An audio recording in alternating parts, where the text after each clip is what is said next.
In this video, I will be discussing the psychrometric process sensible heating and its effect on various psychrometric properties. I will also define and discuss bypass factor and humid specific heat. So let's start right away. Say we have an insulated chamber in which we have a dry heating element, which may be an electrical coil or a steam coil. As air passes across it, the air undergoes sensible heating if the temperature of the coil is maintained higher than the dry bulb temperature of the air. As there is no addition or rejection of moisture, the specific humidity remains constant during the rise in the dry bulb temperature. However, as the final point moves away from the saturation line, the relative humidity of air drops.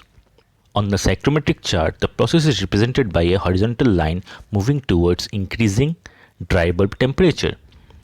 Though ideally the dry bulb temperature of air should reach the coil surface temperature, but practically this is not observed as shown in the figure. This can be explained with the help of bypass factor. It gives us a measure of the extent to which air reaches the mean effective surface temperature of the coil. Mathematically, it can be calculated as shown by this expression, which is same as a ratio between the temperature rise that could not be achieved to the maximum temperature rise that is possible. Say, I appear in a test of 100 marks in which I score 80 marks. So the bypass factor in this case will be the ratio of 20 marks which I could not score to the maximum marks, that is 100. Thus the bypass factor comes out to be 0.2. The bypass factor depends on the coil design and also on the air velocity. As the number of turns in the coils or the number of rows of coil increases, the bypass factor decreases because more air comes in contact with the coil. But as the air velocity increases, the time of contact of air with the coils decreases. Hence, the bypass factor increases. Contact factor is equal to 1 minus bypass factor, which is similar to efficiency of a coil. The heat added by the coil is equal to the difference between the inlet and the outlet enthalpy of air. Here, CPM is the specific heat of humid air, which can be calculated with this expression. Here, CPA is the specific heat of dry air. W is the specific humidity.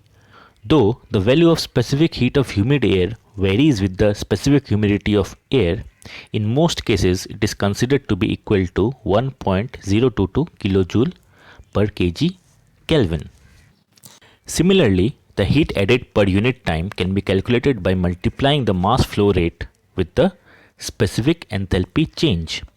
Here are few expressions for calculating the same.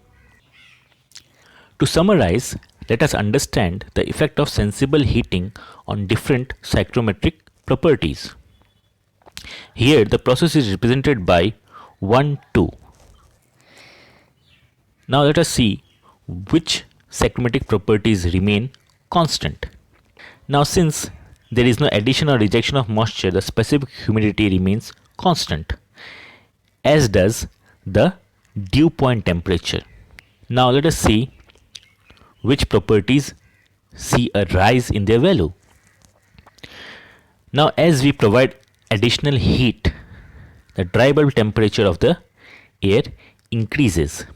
Also, as there is supply of external heat, the specific enthalpy also increases, as does the wet bulb temperature.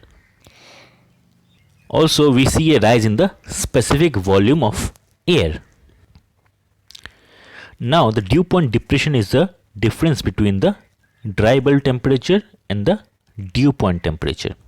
Now, in this case, the dew point temperature remains constant, but there is a rise in the dry bulb temperature. Hence, this difference increases.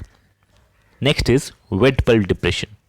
Though we observe a rise in the wet bulb temperature as well as the dry bulb temperature, but as we can clearly see from this figure, the difference between the initial dry bulb and wet bulb temperature is less than the difference between the final dry bulb temperature and wet bulb temperature. The difference increases, hence the wet bulb depression also increases during this process. Now let us see which psychrometric property sees a lowering of its value. Now as the process moves away from the saturation line, the relative humidity of air decreases. Hence, the final relative humidity is lower than the initial relative humidity. If you found this video helpful, share it, like it, and comment below. Subscribe if you haven't already for future updates, and thank you for watching.